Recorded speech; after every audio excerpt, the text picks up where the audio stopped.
The Valley Radio Online, the future of community broadcasting. Welcome to the Severn Valley Country Park on a beautiful sunny day. We're here to talk to the UK dog whisperer. Nikki Brown is from Canine Angel, and recently she's moved to the Bridgnorth area. And here, in this beautiful surroundings, she's going to tell us what she can offer you if you're a dog lover and you're having problems. Here we are in a beautiful Shropshire countryside with Nikki Brown, the UK dog whisperer, and Annie, who is very kindly agreed to have a chat with us as well this afternoon. Good afternoon, Nikki. Good afternoon, Mark. Now then, UK dog whisperer, obviously it implies that you like dogs and that you're involved in dogs. How did you get involved with all this, Nikki? It started many years ago. I was about 15, 16 the first time I had my first dog. It was a little Jack Russell.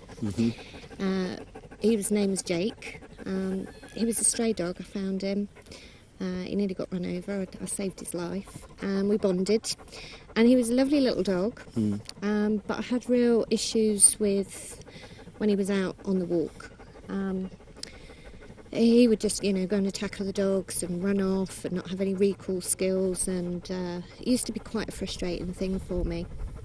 Cut a very long story short, one night he got off the lead and ran off and got run over and hit by a car and died the next day in the vets, which I was 16 at the time, just totally devastated me, absolutely turned my world upside down.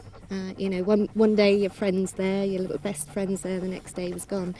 And I kind of blamed myself for a long time, thought I didn't really, if I'd known a little bit more about dogs, if I'd known what I was doing, maybe it wouldn't have happened.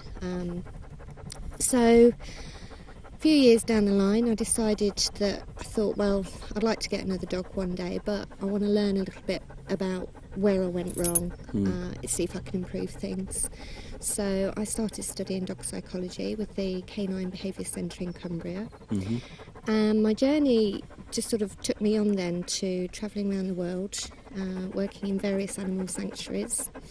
Worked in a lovely place called Best Friends in Utah, and just really learned a lot about, traumatised animals, what they need from us in today's society, because, times are changing and we're changing and evolving as human beings, and society is changing, and our dogs need to adapt to us. And I was finding a lot of the old training methods were out of date, really, and not sort of working. So that's really made me get into it. And then I just started doing sort of friends and families, helping them out, and just really realised there was a lot of dog owners out there that need help, so sort of started a full-time business back in 2008, Canine Angel, and sort of haven't looked back since.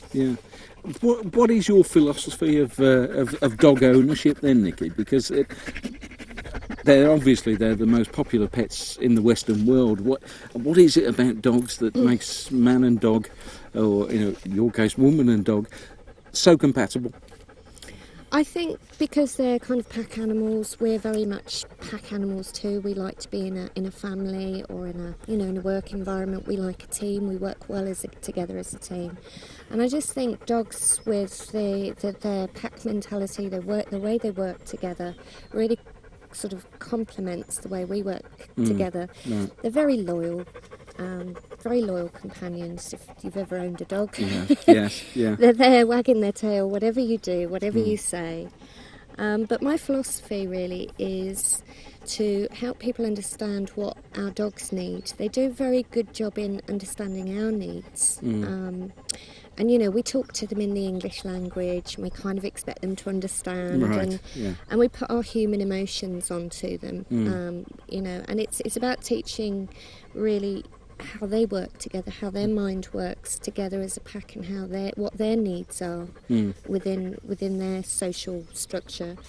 When you mix a pack of humans and dogs together, I always say, it's nice if they can learn our language and we can learn a little bit of their language. We can then break down the communication barrier between man and canine species and communicate with them and help provide for their needs, which will enable them to be happy, Yes. and live longer lives. Mm-hmm.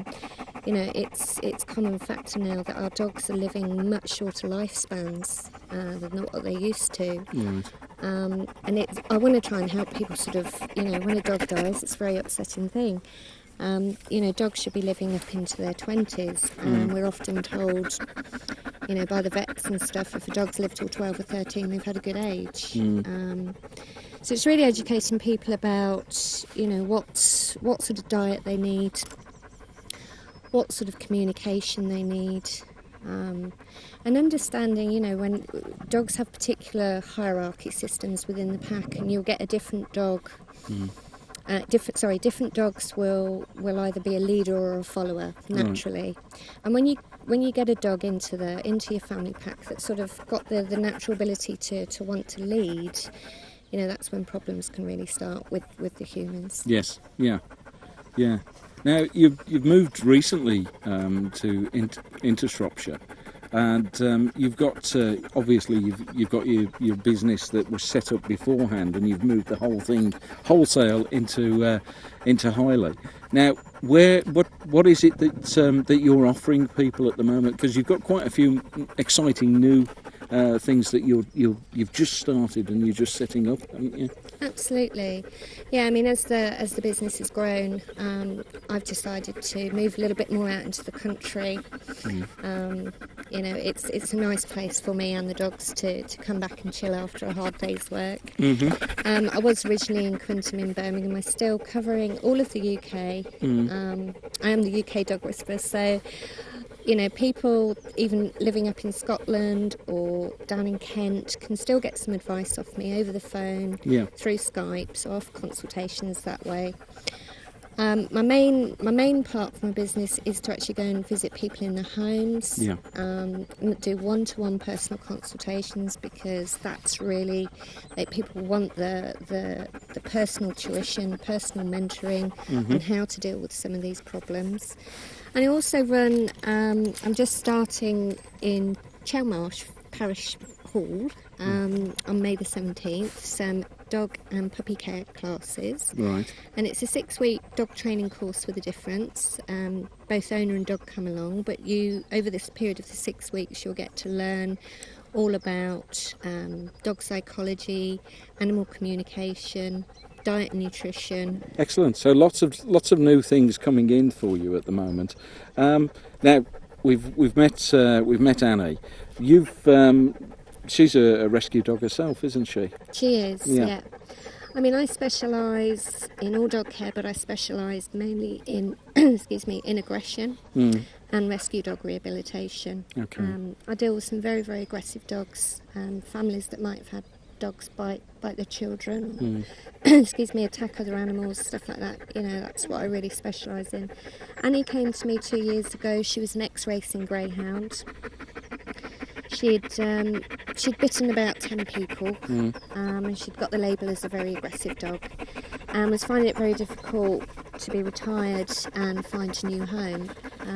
A lot of them just get put to sleep if they're like that, but luckily enough, I came along on the right day, and I took Annie in and gave her a full assessment. Excellent. Now, we have another little friend with us. Yes. Tell us a little bit about Elsa. Well, what I do is I help rehabilitate dogs.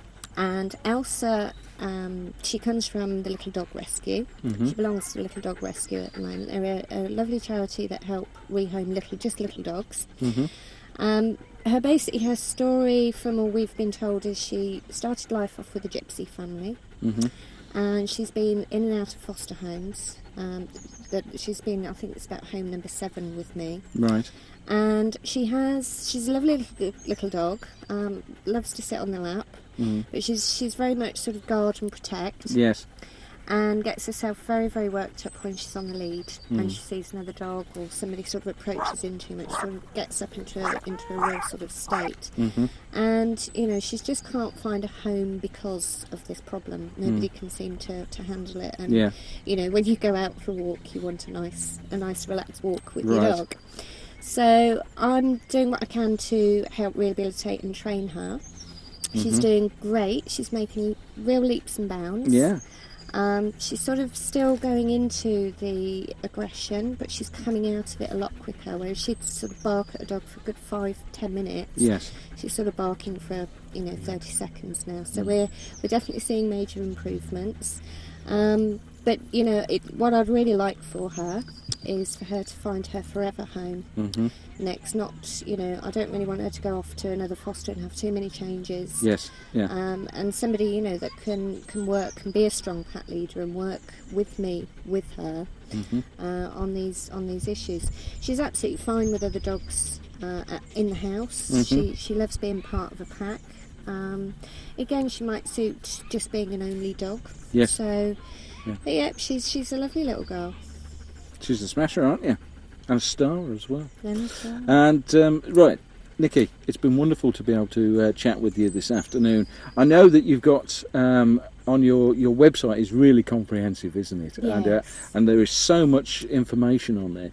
If anybody wants to get in touch with you, is it best to go through the website? Absolutely, yes, please do. It's Canine Angel. Right. And it's www, obviously, and then co.uk at the end. Right. And yeah, there's lots of information on there. I'm just building a new website with lots of educational videos on as well. So people can click on that and find information, watch my little videos and training and so forth. But yeah, please contact me if they need some help. Well, we wish you all the very best now that you've moved into Shropshire, and thank you for spending some time with us this afternoon on a beautiful sunny day. And thank you as well. Absolutely, thank you, Mark. I'm having French kisses off my little dog. Yay! Dogs are sloppy kisses.